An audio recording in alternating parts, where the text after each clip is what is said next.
안녕하십니까. 저는 오늘 2023년도 대학 입시, 특히 수시 전형을 중심으로 여러분께 강의를 드릴 EBS 대표 강사 정재원입니다. 반갑습니다. 자, 좀 편한 마음으로 강의를 잘 들어주시도록 좀 부탁드리겠고요. 내용적인 부분들, 좀 총론에 해당되는 부분이기 때문에 아시는 부분도 있고 또 새롭게 알게 되시는 부분도 있을 것 같습니다.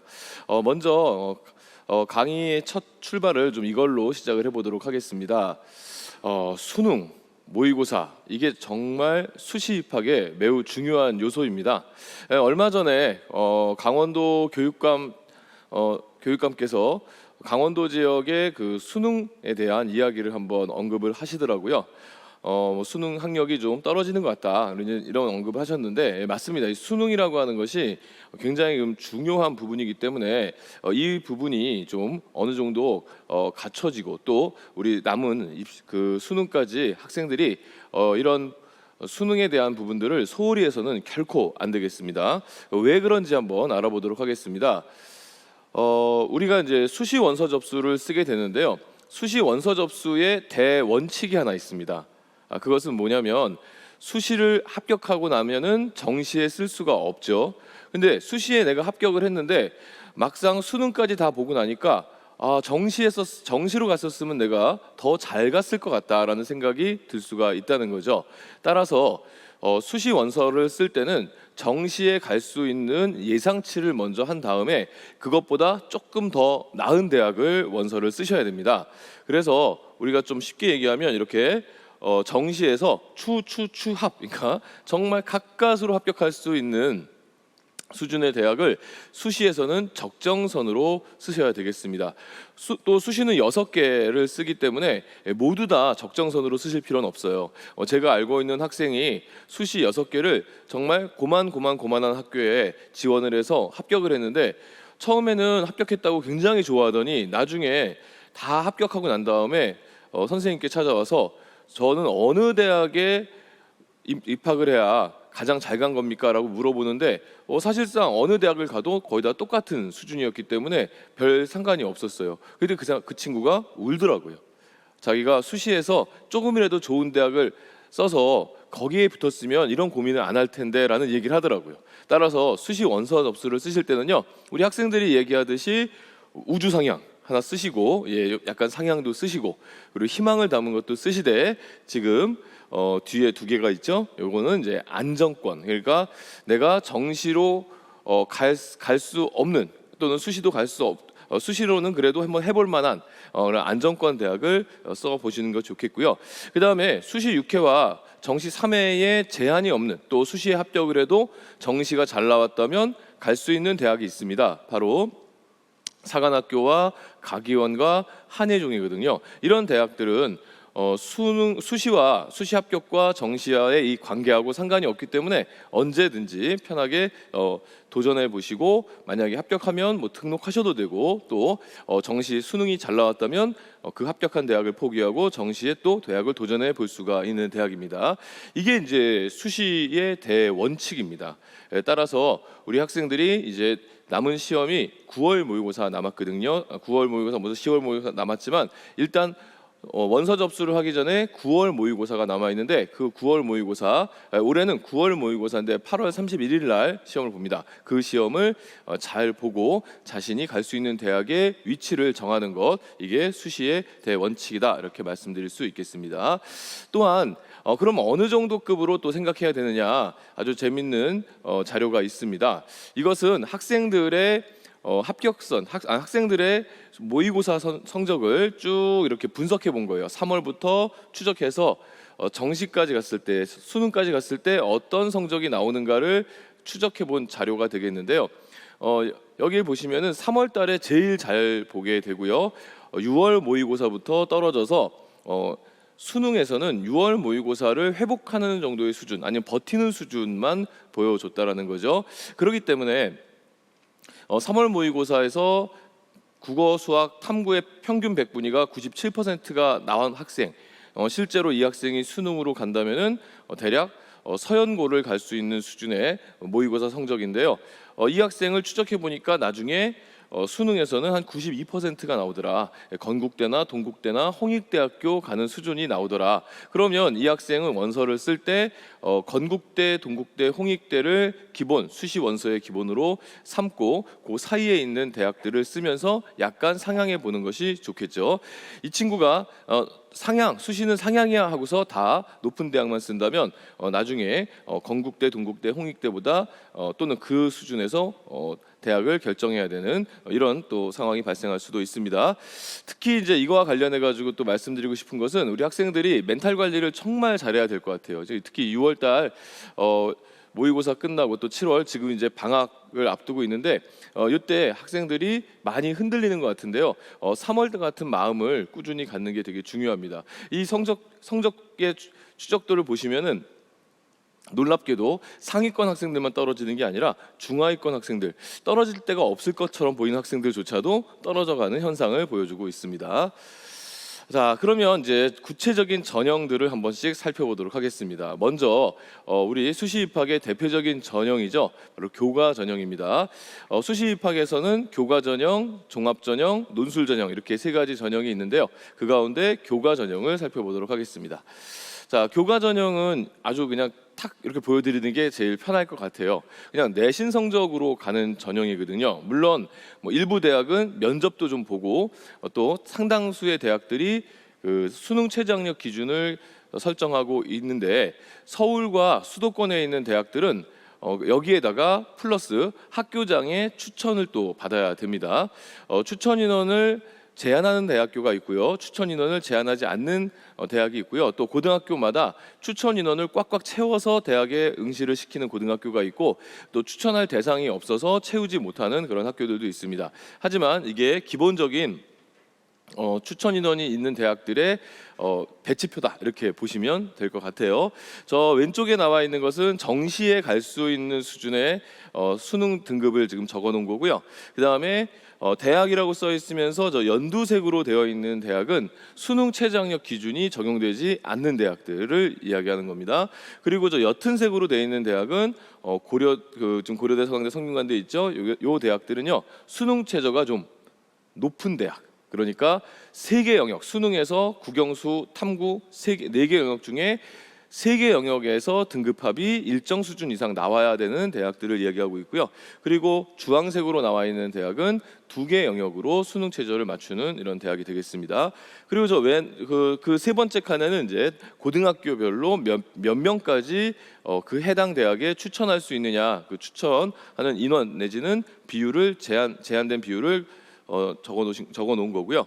그 다음에 맨 위쪽에는 지금 내신 등급입니다. 1에서 1.5등급 대학생들, 1.6에서 2.0 이렇게 내신 등급을 쭉 정리를 해놨고요. 그러면 이제 여기서 파란색으로 보이는 부분이 있죠. 파란색으로 보이는 부분은 지금 그 안정권입니다. 이 대학에 썼을 때 안전하게 합격할 수 있는 또는 최초에 합격할 수 있는 수준을 칠해 놓은 겁니다. 그래서 연세대, 고려대, 서강대, 성균관대, 한양대, 이화여대의 경우에 1.0에서 1.5등급이면은 안전하게 합격할 수 있는 수준이다라는 거고요. 저 노란색으로 나타나 있는 대학은 추가 합격. 그러니까 예를 들어서 서강대나 뭐 성균관대 같은 경우에 당연히 합격자가 고려대학이나 연세대랑 겹칠 수가 있겠죠. 그러면 등록을 할 때 연고대로 등록하는 케이스들이 좀 더 많거든요. 그러면은 서강대나 성균관대 같은 경우에 추합을 시켜야 되겠죠. 그래서 추합권까지 본 거고요. 지금 연고대도 추합권이 있습니다. 왜? 그 위에 의대나 한의대나 약대나 그리고 서울대가 있기 때문에 연고대도 역시 그 위에 추합권이 존재합니다. 따라서 1.6에서 2.0까지는 지금 추합권입니다. 특히 이제 수능 최저학력 기준을 맞추고 저 내신 성적을 갖고 있다면은 충분히 합격 가능한 권에 들어온다고 얘기할 수가 있겠습니다. 다른 대학들도 이제 마찬가지인데요. 보시면은 3등급 이하에서는 또 없어요. 3등급 이하로 넘어가면 교과 전형에서는 좋은 결과를 얻기가 좀 쉽지가 않다 이렇게 보시면 되겠습니다. 그리고 한양대와 이화여대나 뭐 동국대가 왜 다른 대학에 비해서 높으냐 이렇게 얘기할 수 있는데 이것은 수능 최저학력 기준이 없기 때문에 수능 최저학력 기준에 수능에 자신 없는 내신 좋은 학생들이 과감하게 지원하기 때문에 그런데요. 물론 지금 여기 보여드리는 것은 합격 커트라인이라는 게 있어요. 그 커트라인까지 얘기한 건 아닙니다. 평균 합격선을 기준으로 말씀을 드리는 겁니다.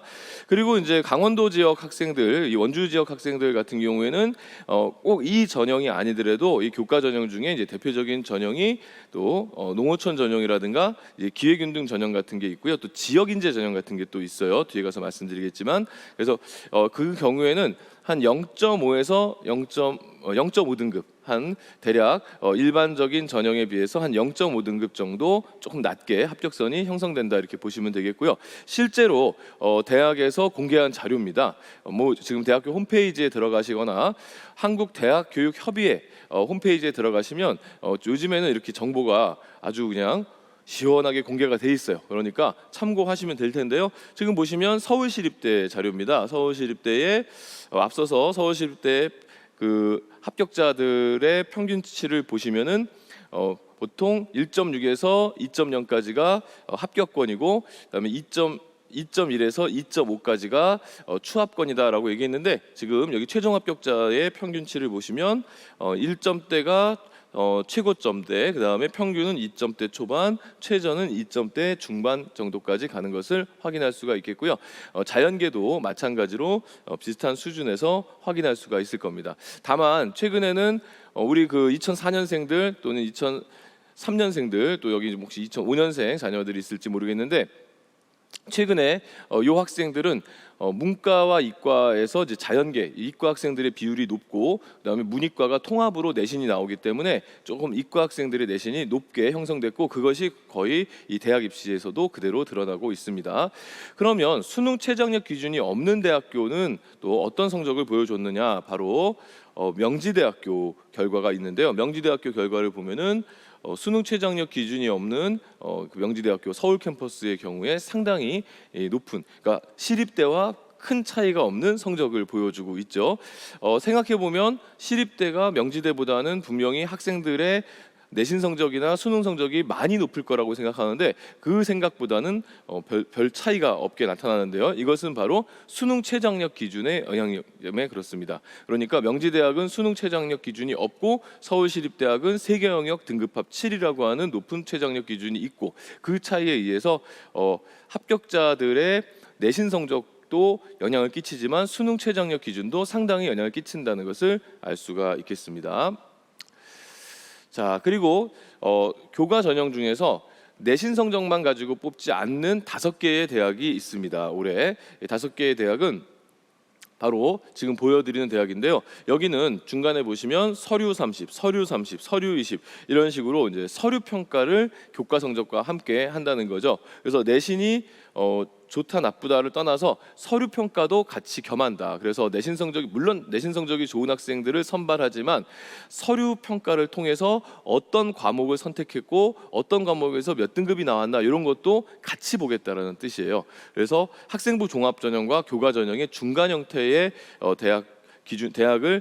대학의 어떤 모집 전형이라고 볼 수가 있겠는데요. 이들 대학들 중에서는 작년에 동국대학교가 이 전형을 거의 완전하게 실시를 했고, 건국대와 경희대가 올해 동국대학하고 좀 비슷한 방식으로 선발을 하게 됩니다. 따라서 내신만 무조건 좋다고 해서 지원할 것이 아니고 서류도 학생부 종합 전형처럼 준비가 잘 돼 있는 학생이 지원해야 할 교과 전형이니까 주의하시기 바라겠고요.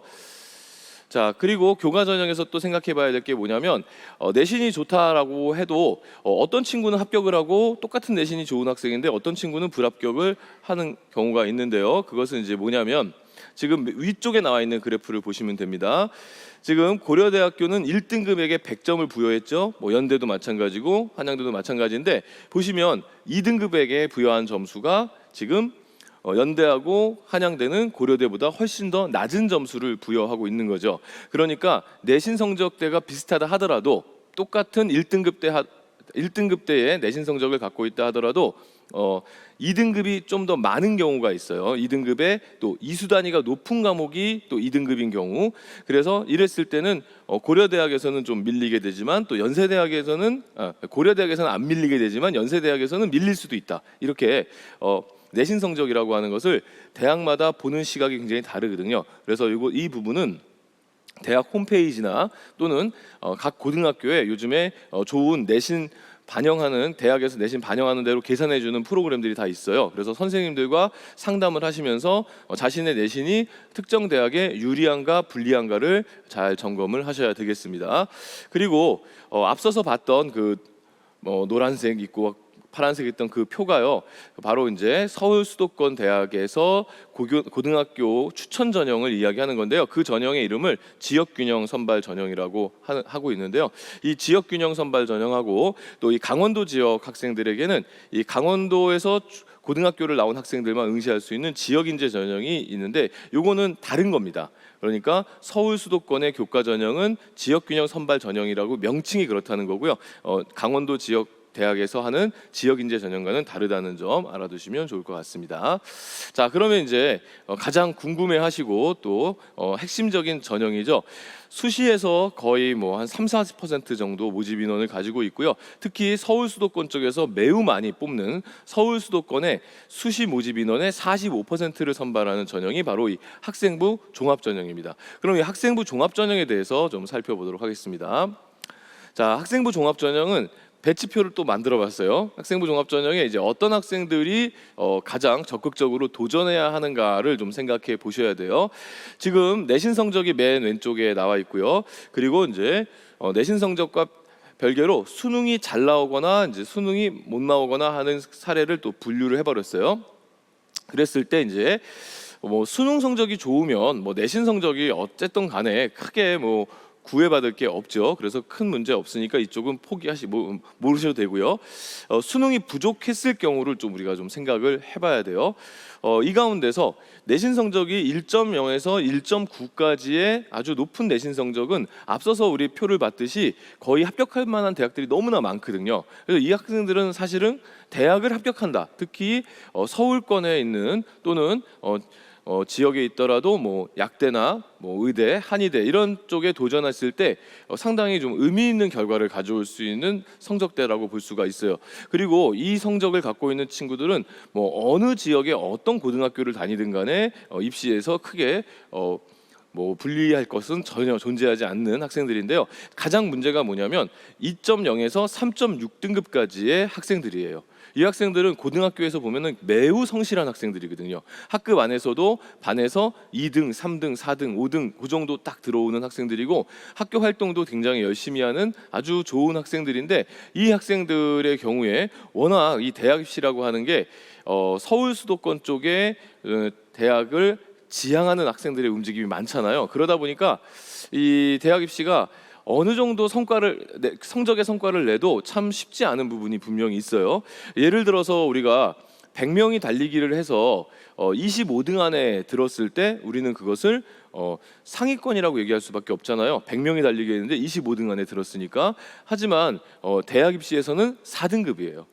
그리고 서울 수도권으로 대학에 어떤 합격할 수 있는 대학을 나눠본다면 4등급이면은 일단 서울권보다는 이제 수도권 내지는 다른 지역으로 학교를 갈 수밖에 없는 거죠. 분명히 달리기를 했을 때는 상위권인데 이게 수능 성적으로 나왔을 때는 좀 힘을 못 쓰는 성적이 바로 이 4등급대가 되는 거죠. 그러니까 입시라고 하는 게 이렇게 학생 수 대비 가고자 하는 대학의 수가 적기 때문에 늘 치열할 수밖에 없는데, 특히 이 아주 매우 좋은 2에서부터 3.6까지 아주 학교마다 성실하고 예쁜 학생들이 정말 서류 준비가 제대로 돼 있지 않았을 때는 참 갈만한 대학들이 만만하지 않은 것이 또 사실입니다.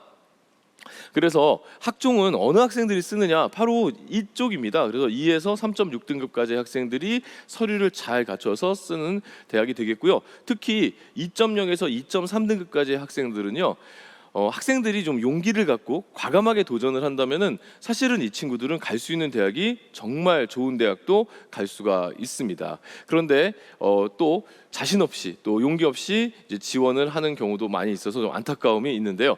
어쨌든 2에서 2.3등급 대 학생이 서류가 우수하면은 서울대, 연대, 고대 가는 케이스도 최근에는 많이 있어요. 특히 학생부 종합 전형은 학생의 내신 성적보다는 학생의 잠재력을 평가하기 때문에, 물론 이제 잠재력을 평가한다 하더라도 너무 내신 성적이 낮으면은 잠재력이 없다고도 평가를 해요. 그렇기 때문에 내신 성적이 일정 정도 받쳐줘야 되는 것은 사실이지만 2에서 2.3등급이면은 대학 입장에서 볼 때 특히 서울대나 연대나 고려대처럼 최상위권 대학 입장에서 볼 때도 걔네들이 왜 부족하냐, 걔네들이 1등급에 비교해서 뭐가 그렇게 부족하냐 이렇게 생각을 해요. 그렇기 때문에 이 친구들은 좀 더 서류가 잘 갖춰지고 좀 자신이 과감하게 도전을 한다면은 아주 좋은 대학에서도 좋은 결과를 만들 수 있는 성적이 되겠습니다.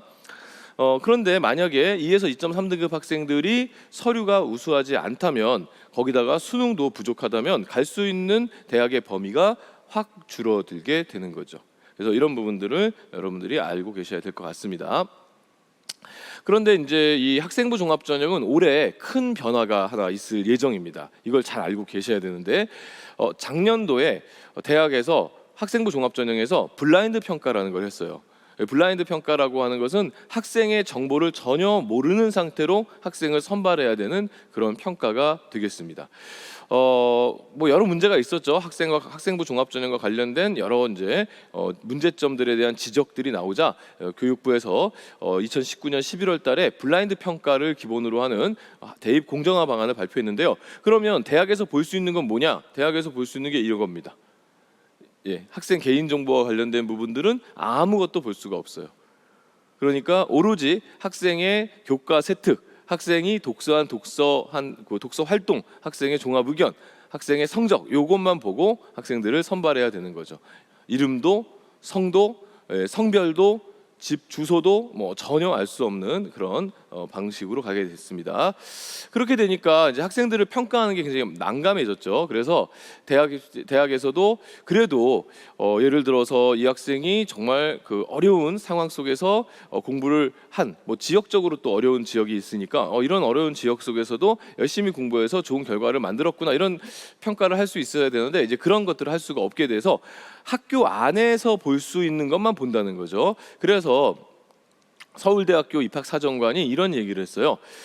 평가의 기본은 학업 역량과 학교생활 충실성이다. 그러니까 과거에는 학교에서 어떤 활동들을 얼마나 열심히 했고, 학교에 가가지고 뭐 다른 기관과 연계해서 어떤 활동들을 막 체험 활동도 하고 여기저기 다니고 했던 것들을 높게 평가했는데, 이제는 그렇지 않다는 거예요. 그저 학교 안에서 할 수 있는 활동들을 잘했느냐 못했느냐를 보게 되는데요.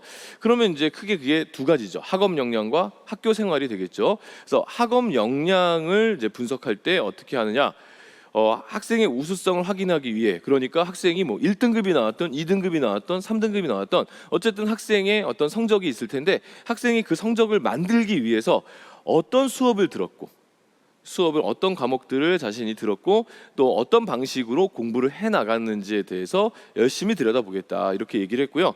또 그 외에 뭐 중앙대학교와 경희대학교와 연세대학교 등의 입학 사정관들이 모여서 연구를 했습니다. 그래서 연구물을 발표했는데요. 전국에 있는 입학 사정관들에게 다 물어봤어요. 그래서 블라인드 평가를 하니까 앞으로 어떤 평가에 중점을 둘 수밖에 없겠는가라고 이제 물어봤습니다. 그래서 5가지로 정리가 됐어요. 그 5가지로 정리가 된 게, 첫 번째가 교과 성적의 영향력이 커졌다. 그래서 내신 성적의 영향력이 쉽게 해서 커진 건데, 이게 앞서서 봤던 교과 전형처럼 단순하게 내신 등급만 보느냐? 그건 아니에요. 그리고 특수환경에 있는 학생에 대해서 고려가 어렵다. 근데 이건 큰 문제가 되지 않아요. 제가 전국적으로 이렇게 돌아다녀 보면은 이런 얘기를 많이 해요. 우리 학교는 공부 잘하는 애들이 많아서 우리 학교에서 내신 성적이 좀 떨어져도 높게 평가해 줘야 된다, 이렇게 얘기하시는 대학들이 있고요.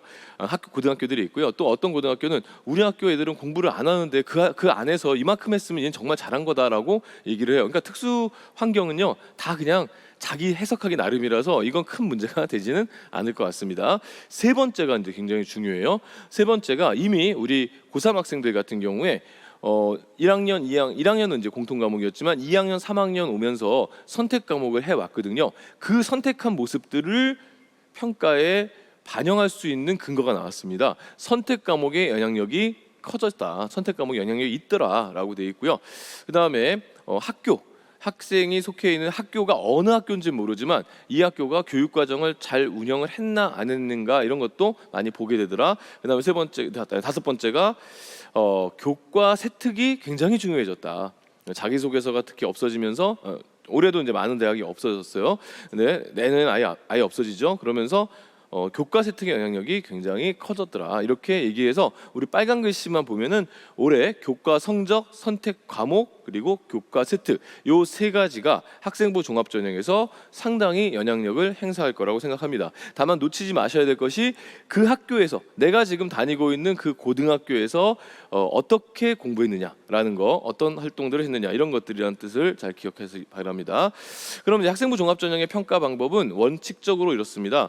학생의 생활기록부에 나와 있는 여러 요소들이죠. 생활기록부에 나와 있는 각 항목들을 분석해서 네 가지 틀로 학생들을 해석을 합니다. 그래서 학업 역량, 전공 적합성, 발전 가능성, 인성 이렇게 이제 네 가지 틀로 분석을 해서 일정하게 점수를 낸 다음에 서류만 보고 평가를 했으니까 확인이 안 되잖아요. 그래서 이제 면접으로 실제로 서류로 본 것이 맞나를 이제 확인을 하게 되는 거죠.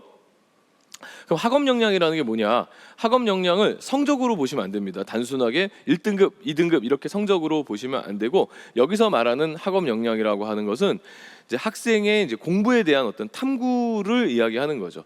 우리 교과서들은 뭐 뒤에 가서도 얘기하겠지만 우리 교과서가 좀 너무 정직하게 얘기하고 뭐 이런 사람들은 너무 교과서적이야 이렇게 얘기하는데, 실제로 우리 교과서는 매번 바뀝니다. 그래서 지금 여기 앉아 계신 학부모님들이 중고등학교 다닐 때 교과서에 이것이 맞다라고 하는 것이 지금 현재 교과서에서는 빠지거나 틀렸다라고 하는 케이스들도 많이 있거든요.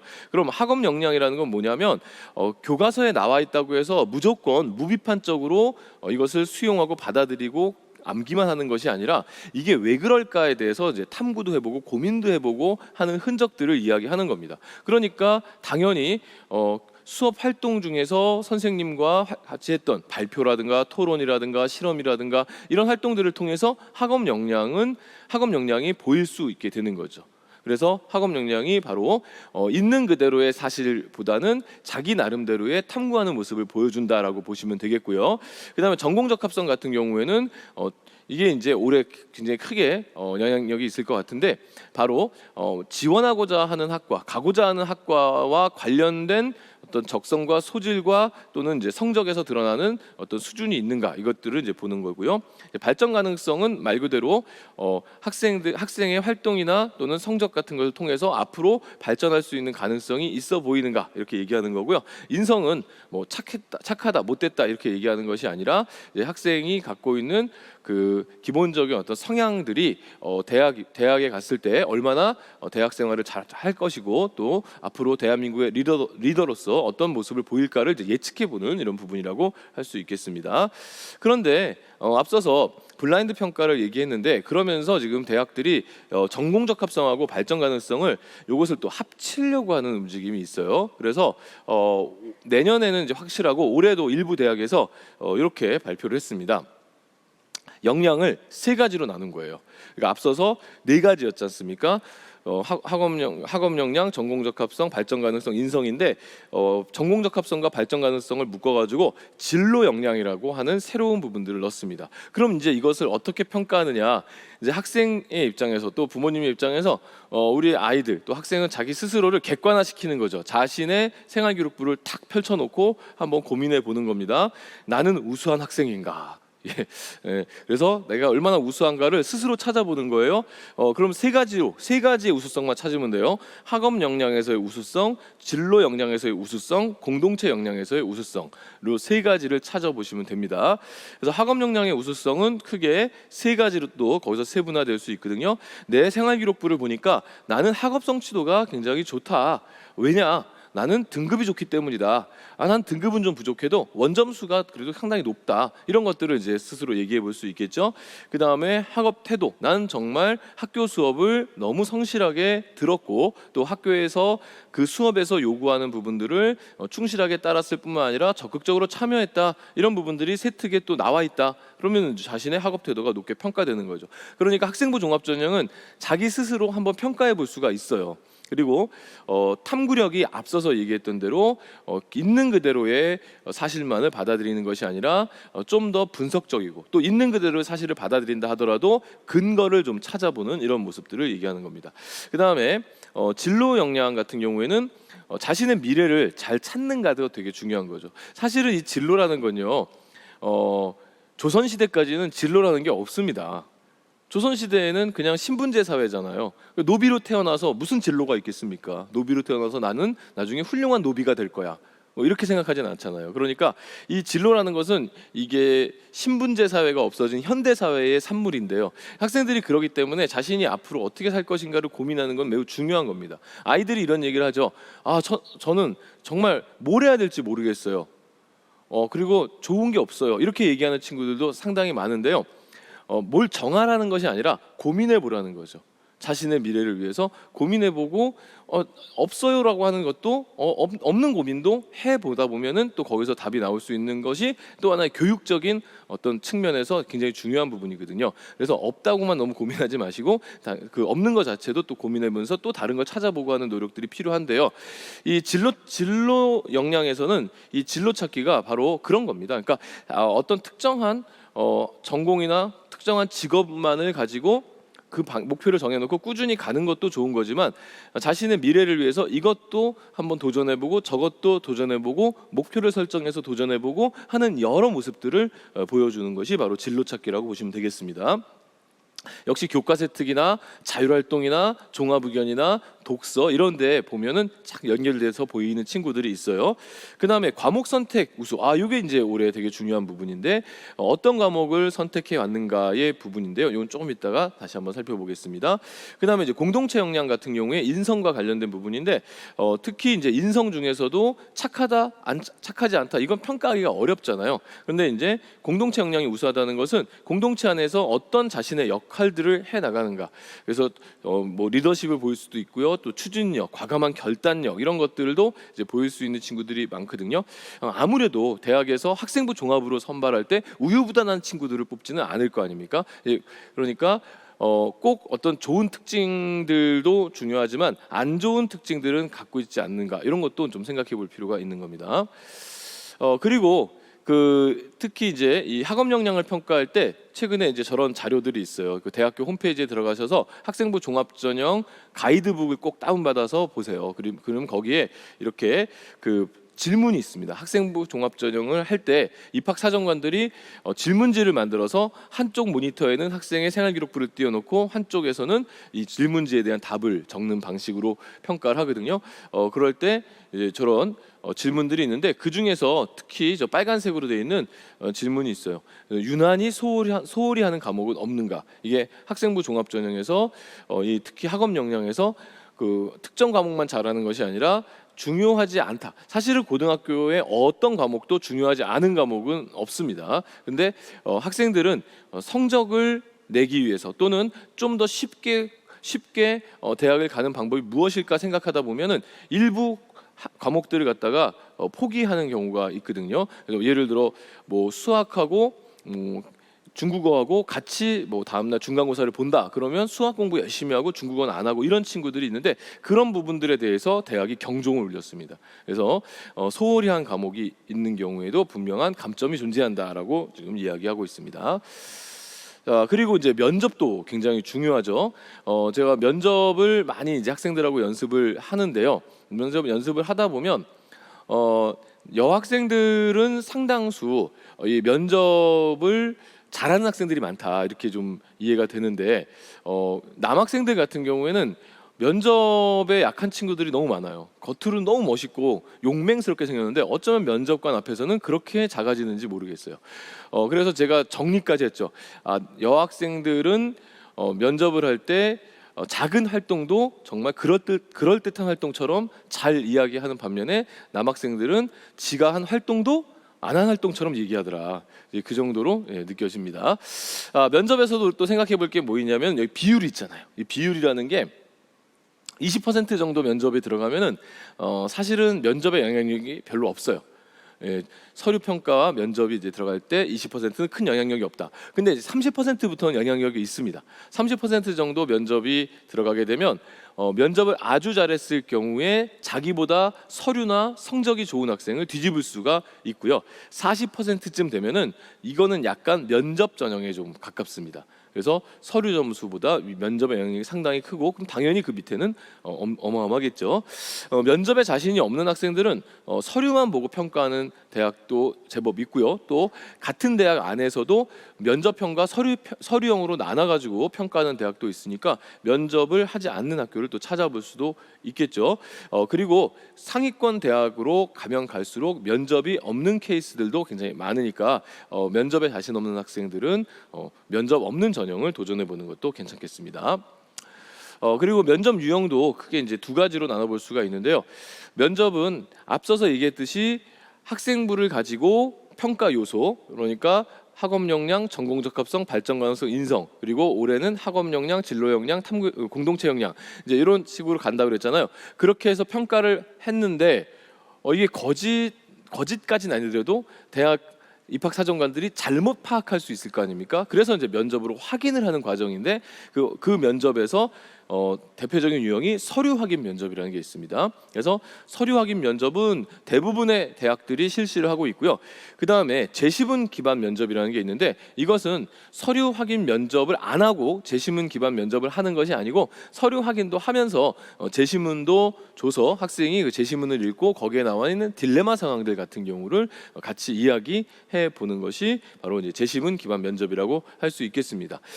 제시문 기반 면접이 어려운가, 서류 기반 면접이 어려운가, 물론 둘 다 어려운 부분이 있는데 생각보다 서류 기반 면접이 어렵습니다. 왜 어렵냐면 요즘에 학생들이 교과서 특이나 이런 데 쓰다 보면은 1학년 때 쓰여져 있는 내용들, 자기가 그때 당시에 그렇게 훌륭한 활동을 했는가 이렇게 놓치는 부분들이 있어요. 근데 이제 면접관들이 그와 관련된 1학년 때 세특에 나와 있는 내용도 막 아주 세세하게 물어보거든요. 그럼 아이들이 기억을 못 해가지고 답을 못하는 경우가 있어요. 특히 압박 면접이라고 해서 꼬치꼬치 캐묻는 면접이 바로 저 서류 확인 면접에서 자주 등장을 하게 되고요.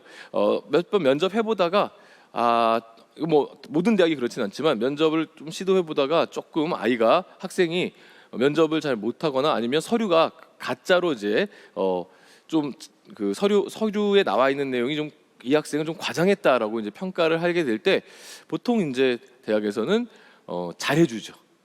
예, 잘해줍니다. 왜냐 이제 이 학생이 우리 학교에 이제 처음이자 마지막으로 온 거니까 잘해서 돌려보내는 거죠. 학생들은 또 그거 끝나고 와서 또 좋다고 자기 면접 잘 봤다고 해요. 그래서 교수님이 뭘 하시니? 그러면 교수님이 꼭 대학에서 얼굴 봤으면 좋겠대요. 이렇게 얘기하죠. 그러면 저는 고개를 숙이죠.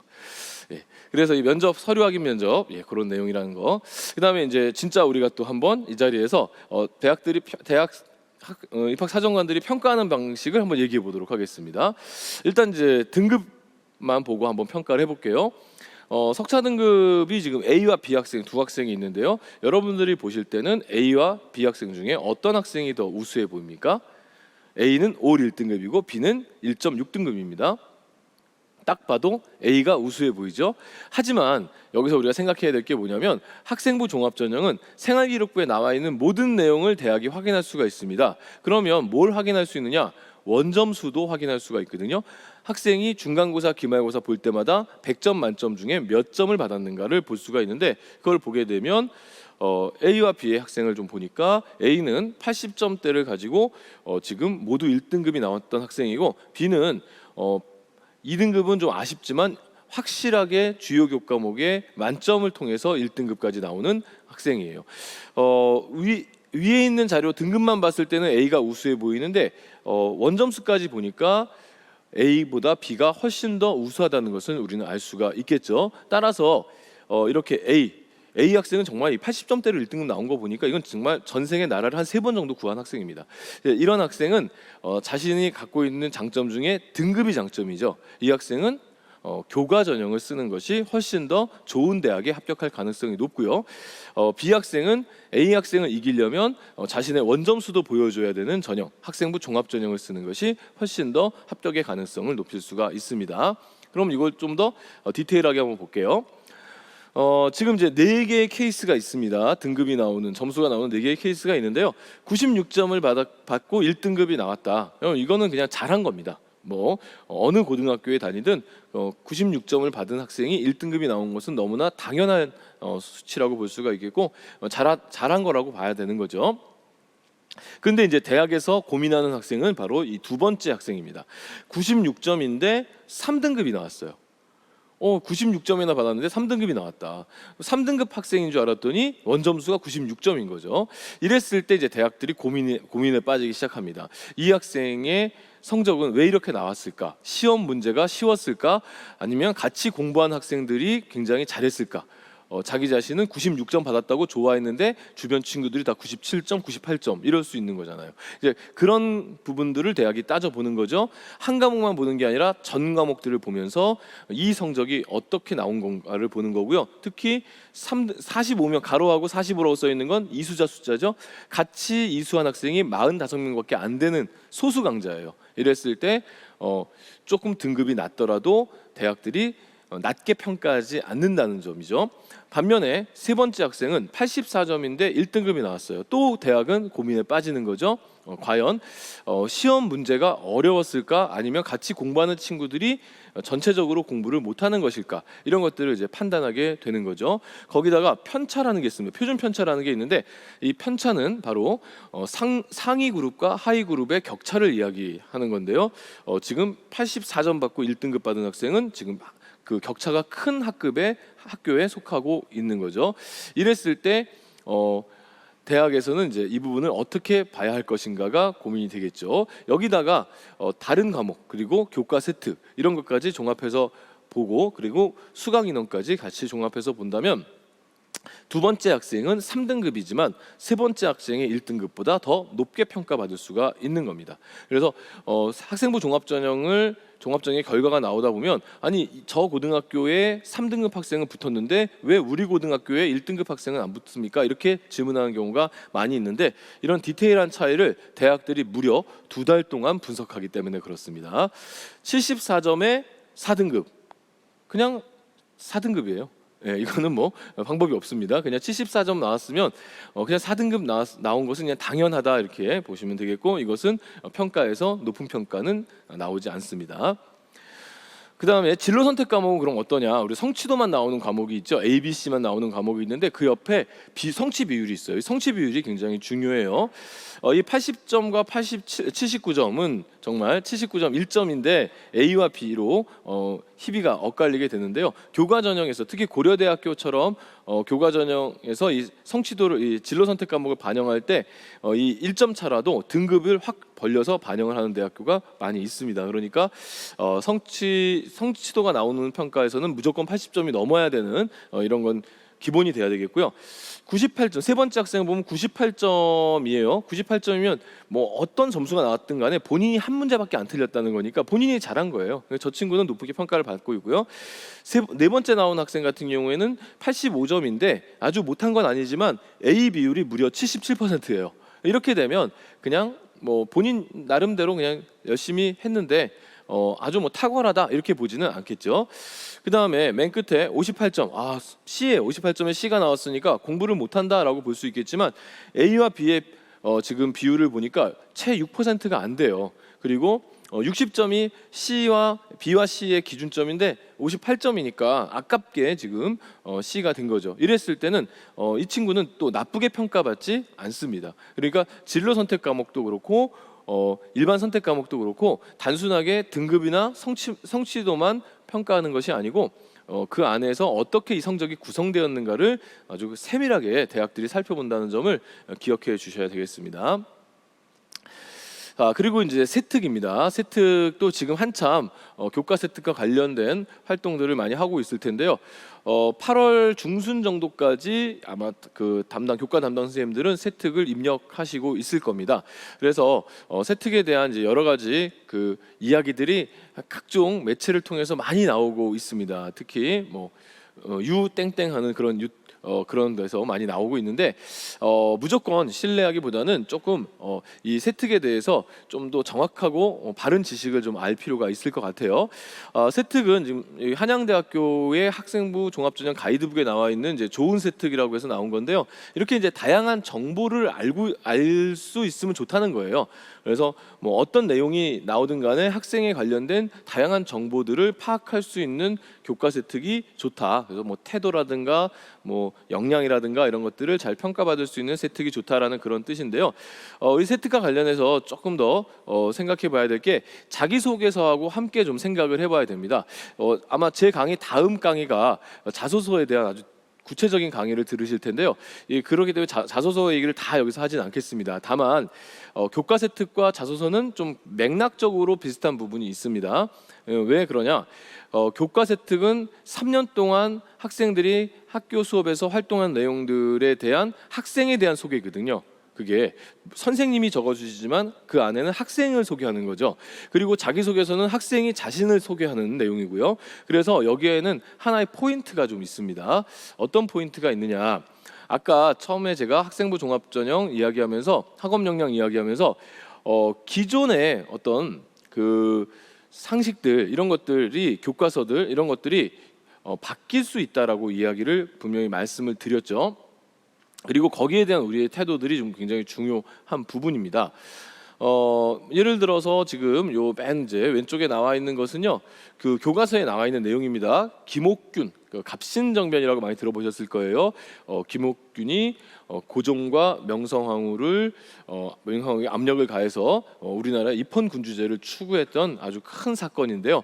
이 사건에서 보시면 이 사건의 교과서에 나와 있는 내용이 뭐냐면 이 갑신정변이 실패했는데 그 실패의 원인은 일본에게 너무 의존했기 때문이다라는 문장이 있어요. 그럼 뭐 당연히 이것을 암기해서 시험 문제에 다음 중 갑신정변이 실패한 이유가 뭐냐 찾아라. 그러면은 이제 일본에게 의존했다라는 선택지를 찾아서 정답을 찾으면 되겠죠. 근데 그 학생은 그냥 착한 학생인 겁니다. 착하고 성실하고 암기 잘하는 학생인데요.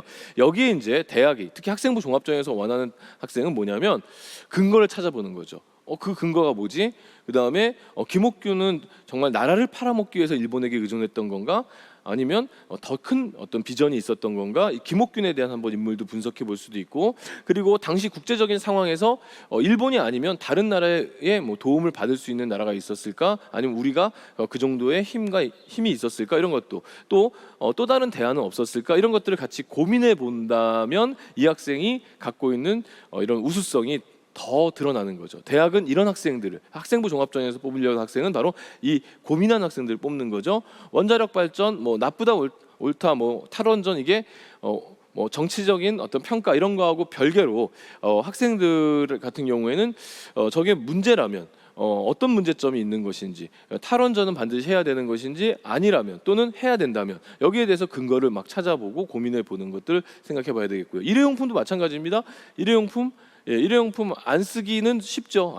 쓰지 말자. 뭐 실천하기는 어렵지만 어쨌든 안 쓰지 말자라고 하는 부분들은 이야기하기 쉽죠. 자소서에다가 또는 세특에다가 일회용품 안 쓰는 운동을 해봤다 이렇게 얘기하기 쉽지만 그것은 학문적으로는 크게 의미 있는 것은 아니죠. 안 쓰는 건 인성과 관련되어 있는 거죠. 그럼 착한 학생이에요. 하지만 이것을 다른 방식으로 재활용할 수 있는 방법, 특히 뭐 원자를 분해해 가지고 새로운 물질로 전환해서 뭐 다른 에너지나 다른 어떤 물질로서 활용할 수 있는 방법 없을까? 이런 것들을 고민할 수 있는 학생이 학생부 종합전형에서 뽑고자 하는 학생이라는 거죠. 그러면 이런 구체적인 팁이 나와 있는 자료가 있습니다. 서울대학교 홈페이지를 꼭 한번 들어가 보세요. 거기서 우리 아이는 서울대학교는 관계가 없습니다 이렇게 생각하시는 분도 있을 텐데 그런 거와 상관없이 우리나라의 그래도 대학 입시의 기준점을 제시해주는 이런 학교라고 보시고 한번 접근해 보시면 좋아요. 입학처 홈페이지에 들어가시면 그 화면입니다. 보시면 맨 오른쪽에 입학 웹진 아로리라고 있어요. 그 아로리가 이제 아는 사람, 지식인이라는 뜻인데 여기를 딱 클릭하시면 화면이 이렇게 바뀌어요. 그래서 고교생활, 입학 안내, 대학생활 이렇게 되어 있는데 이 가운데 입학 안내를 클릭하시면 나도 입학 사정관이라는 부분이 있어요. 여기를 클릭하시면은 한 7년 정도, 7, 8년 정도에 해당하는 그 해에 매년 3개 학과에 3명의 학생의 생활기록부와 자기소개서를 공개해 놨습니다. 그리고 학과가 다 달라요. 그래서 거의 모든 학과가 다 들어 있어요. 그래서 한번 들어가 보시고 서울대학교에 합격한 학생들은 자소서를 통해서 또는 교과서 혜택을 통해서 자신의 고민들을 어떤 식으로 녹여냈는가를 한번 보시면 좋을 것 같아요. 항상 그 고민하는 자세가 중요한데요. 모든 학과들이 다 총망라되어 있으니까 한번 찾아보시면 도움이 되실 거라고 생각합니다.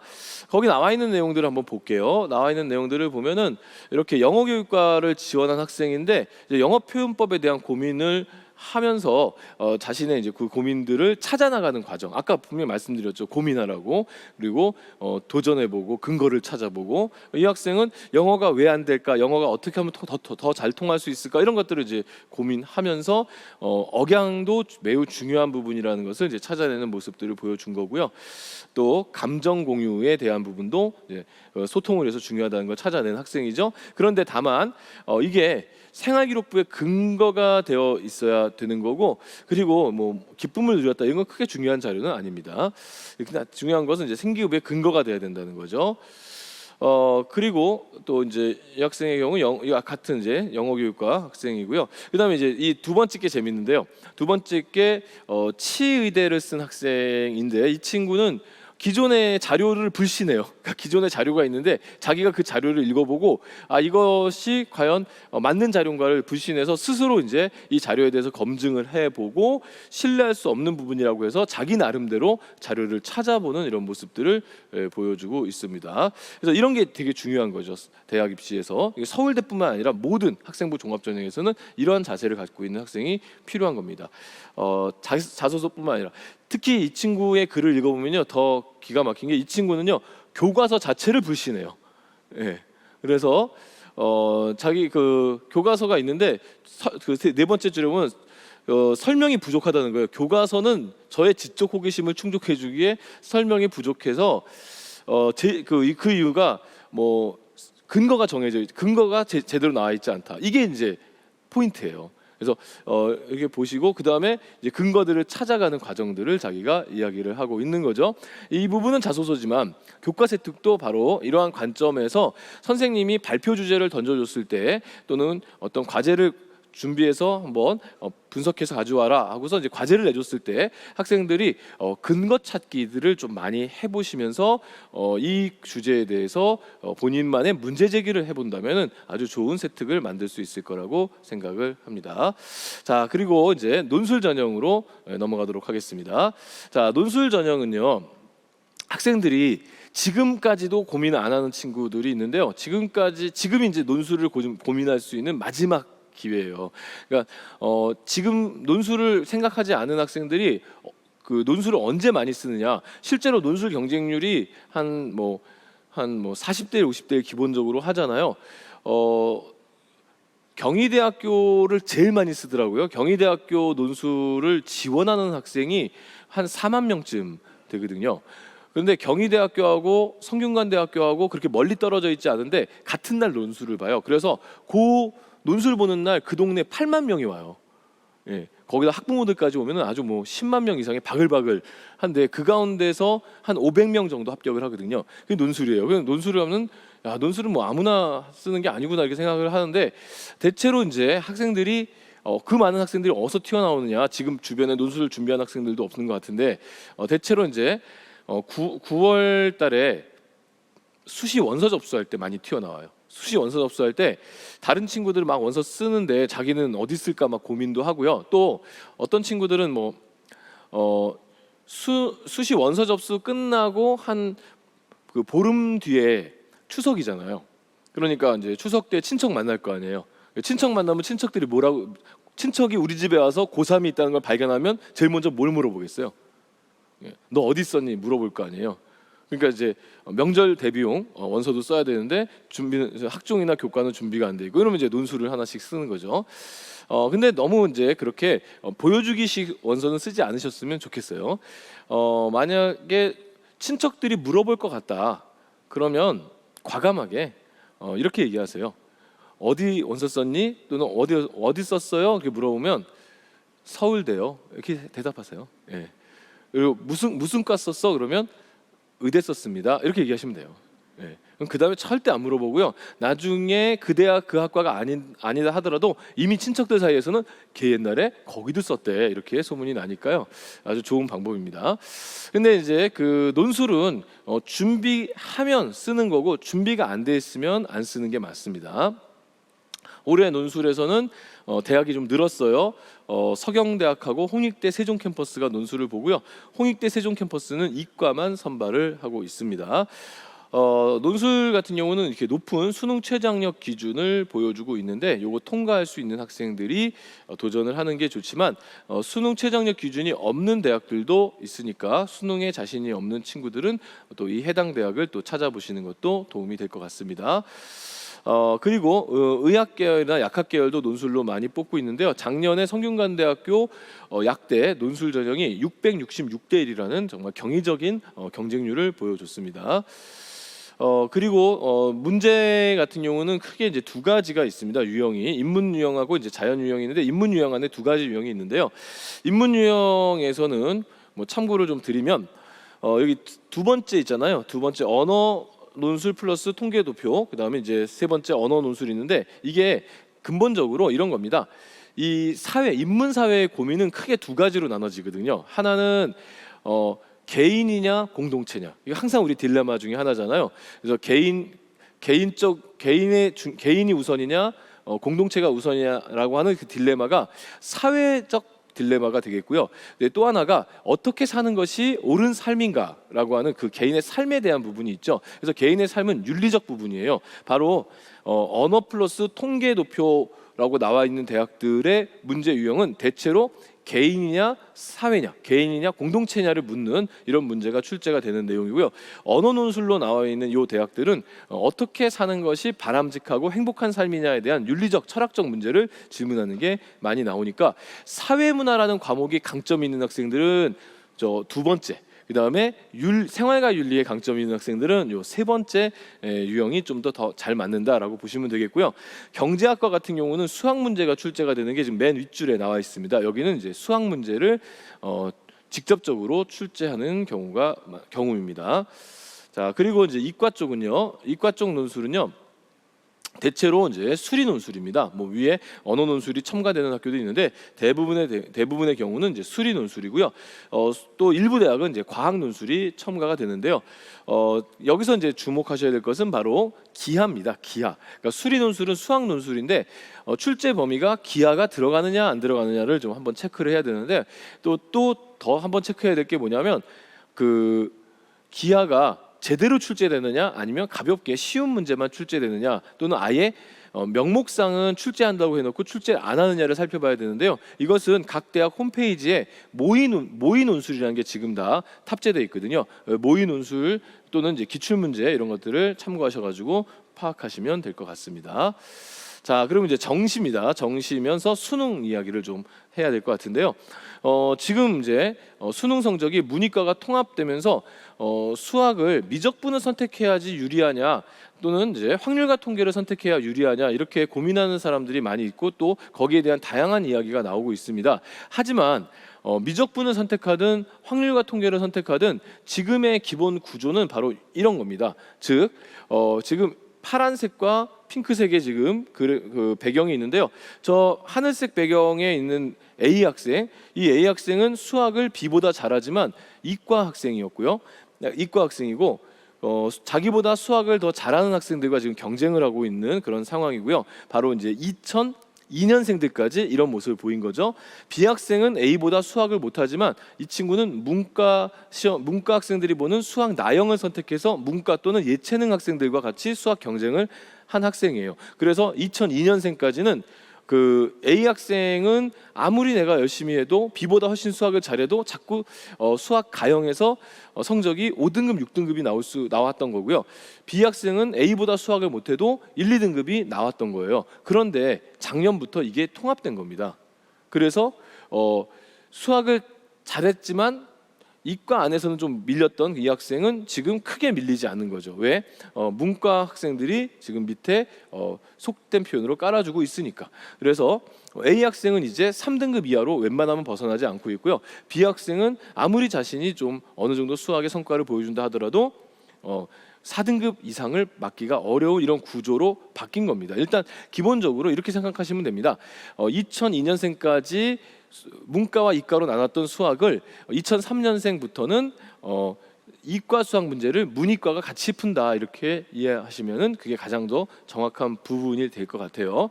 그래서 문과 학생들이 기본적으로 성적이 좀 낮게 나올 수밖에 없는 구조인데, 하지만 이제 여기 해법은 딱 하나입니다. 해법이 한 가지인데 그건 뭐냐?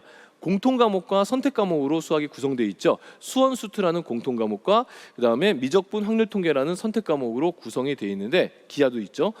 구성이 되어 있는데 이 가운데 이제 점수를 산출할 때 공통 과목은 공통 과목별로 산출을 하고 선택 과목은 선택 과목별로 산출한 다음에 여기다가 비율 합산, 그러니까 공통 과목에는 0.75, 그다음에 선택 과목에는 0.25를 곱해 가지고 최종 점수가 나오는 거예요. 그래서 문과든 이과든 수학을 잘하기 위해서는 무조건 공통 과목을 잘해야 됩니다. 공통 과목을. 그래서 공통 과목에서 최대한 높은 점수를 받을 수 있도록 노력을 하는 것이 이제 우선이다라는 걸 좀 말씀을 드리겠고요. 그리고 또 하나, 또 문과가 밀리느냐, 자꾸 이제 문과 밀린다, 확률과 통계 선택한 친구들 밀린다 이렇게 얘기하는데요.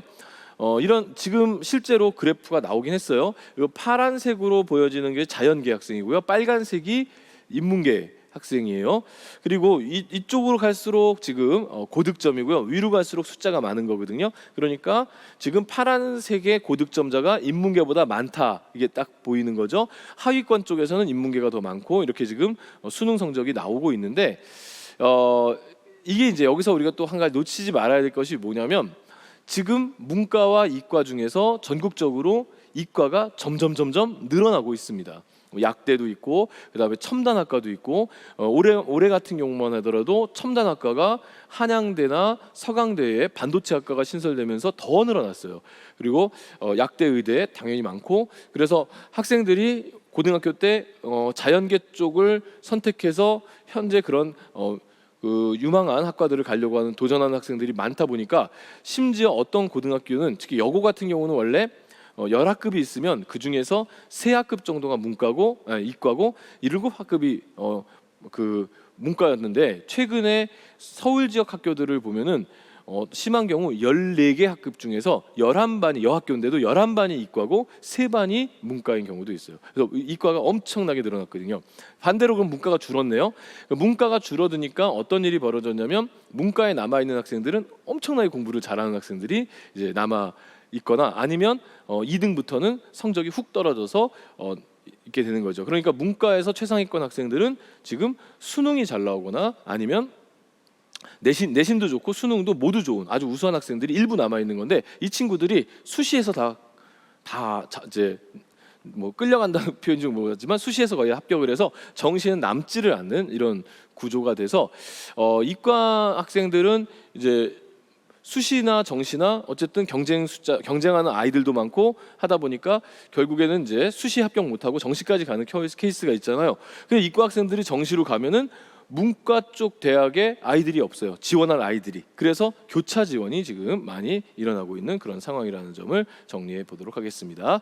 자, 이제 전략적인 거 몇 가지 얘기하고 마무리를 짓겠는데요. 일단 지금 우리 7월 달이 이제 후딱 넘어가고 있습니다. 이제 8월, 9월 이제 정말 수능 100여일 남게 됐는데요. 이런 시점에서 전략적으로 목표를 삼아야 될 것은 대학과 전공 중에 일단 대학을 먼저 좀 고민을 하셔야 될 것 같습니다. 그동안 진로와 전공에 대한 고민들을 많이 하셨다면 이제 대학을 목표로 세워주시는 게 좋을 것 같은데요. 일단 이제 수능과 관련해서도 그렇고 또 현재의 내신 성적 관련해서도 그렇고, 일단 대학이 목표가 되면 구체적인 자신의 점수 목표를 좀 세울 수가 있을 것 같고요. 그 다음에 합격한 선배들과 비교해서 자신이 어떤 점들이 부족한지를 찾아볼 수가 있을 것 같고요. 특히 세 번째 거 보시면 대학에 부전공, 복수전공 이런 게 굉장히 많이 잘 돼 있는 데다가 최근에는 전과가 아주 잘 돼 있습니다, 대학에.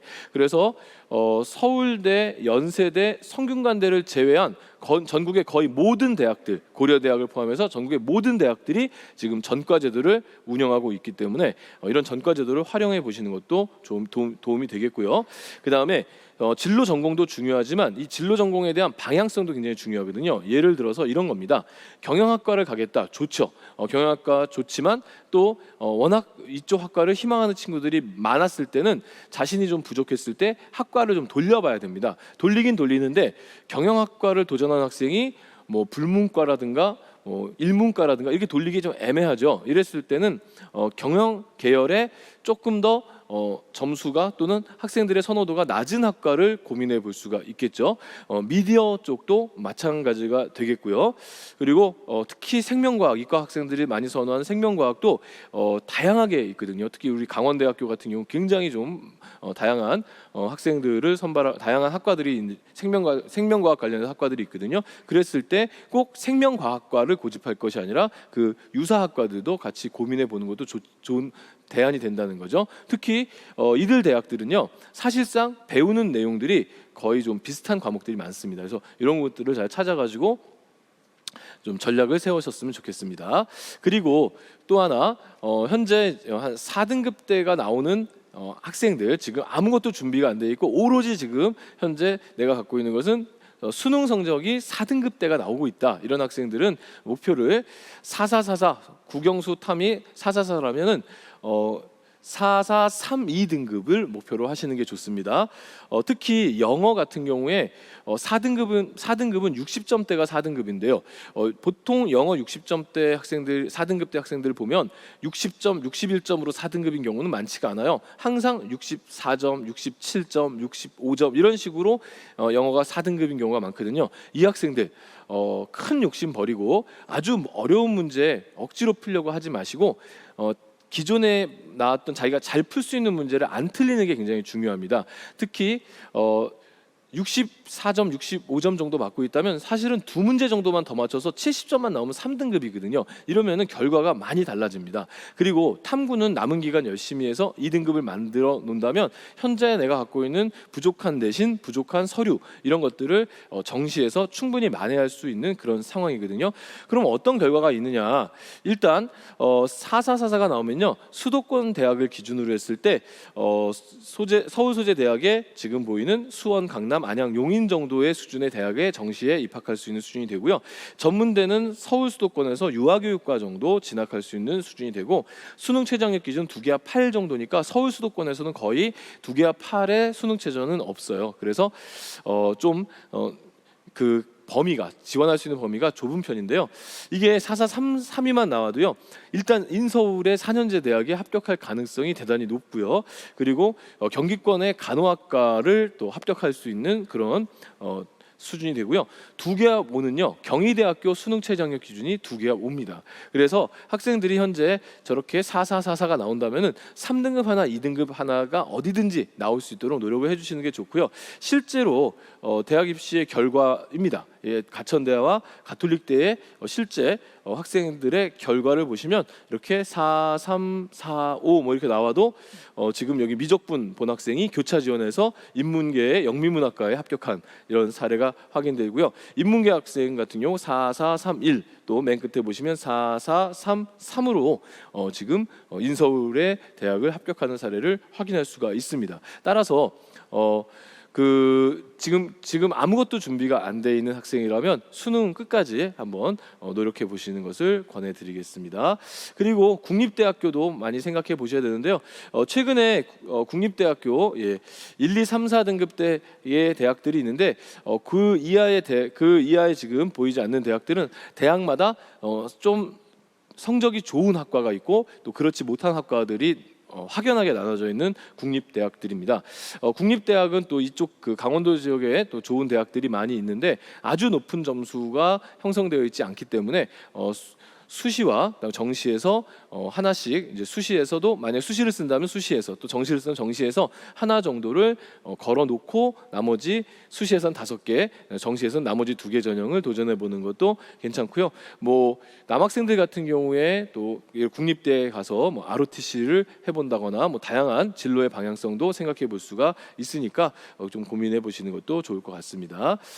강원도 지역 대학들을 좀 살펴보면은 강원도 지역에는 이제 지역 인재 전형을 살펴보실 필요가 있죠. 굳이 강원도 지역에서 강원도 지역 대학을 쓰시면서 일반 전형만을 고집하실 필요는 절대 없습니다. 그래서 모집 인원이 크게 적지 않다면 강원도에서 대학을 가겠다면 강원 인재 전형을 꼭 좀 생각해 보시고 지원을 하셨으면 좋겠고 그 대학 입시가 과거에 비해서 지금 많이 좀 쉬워진 편입니다. 솔직하게 말씀드리면 전체적인 상황에서는 이제 서울 수도권은 좀 뭐 비슷한 수준으로 어렵다 하더라도 전체를 따지면 좀 쉬워진 편이니까 이런 이제 대학들을 도전할 때 좀 과감하게 도전해 보시고 안전한 전형으로서 하나 두 개씩 생각해 보시면 도움이 될 것 같습니다. 우선 이제 1등급 대 학생들 과감한 시도가 좀 필요합니다. 자신 없어 하지 마시고 1등급은 전국적으로도 귀한 숫자니까 과감하게 서울에 있는 아주 최상위권 대학 도전해 보시도록 했으면 좋겠고요. 내신 수능 최저가 안 나와도 뭐 서울대 일반 전형이라든가 연세대 추천 전형 같은 대학들은 충분히 도전해 볼 수 있는 그런 대학들이니까 과감하게 해보시고요. 2등급 때 크게 밀리지 않습니다. 1등급에 이 친구들도 좀 과감한 선택을 해보셨으면 좋겠고 3학년 1학기에 생활기록부 지금 끝까지 마무리할 때까지 최선을 좀 다해 주셨으면 좋겠고요. 3등급 때부터는 좀 이제 고민거리가 많습니다. 교과 전형에서 성과가 좀 높지 않기 때문에 이제 어떻게 정시까지 갈 수 있는 대학하고 또 수시로 해볼 수 있는 대학을 어느 정도 수준을 맞출 것인가에 대한 고민을 하셔야 되겠고요. 4등급 대 학생들은 수능이 얼마나 나오느냐에 따라서 수시를 쓸 것이냐 아니면 논술 전형으로 그냥 해볼 것이냐 아니면 수시를 쓰지 않고 정시까지 갈 것이냐 이런 고민들을 해보셔야 될 것 같고 내신 성적 5등급 이하의 학생들의 경우에는 좀 정시에 비중을 두거나 아니면은 이 지역에 있는 대학교 중에서 좋은 학과들을 좀 선택해서 도전해 보시는 것이 바람직할 거라고 생각을 합니다. 그리고 강원 지역 학생들이기 때문에 항상 지역 인재 전형에 대해서 꼭 좀 고민해 보시도록 하고요. 또 농어촌 전형이 해당되는 학생들은 수도권의 농어촌 전형이 등급이 좀 합격사 등급이 좀 낮으니까 여기도 꼭 고민을 하시면서 남은 기간 잘 마무리하셔서 좋은 결과 있으시기 바라면서 제 강의는 여기서 마치도록 하겠습니다. 감사합니다.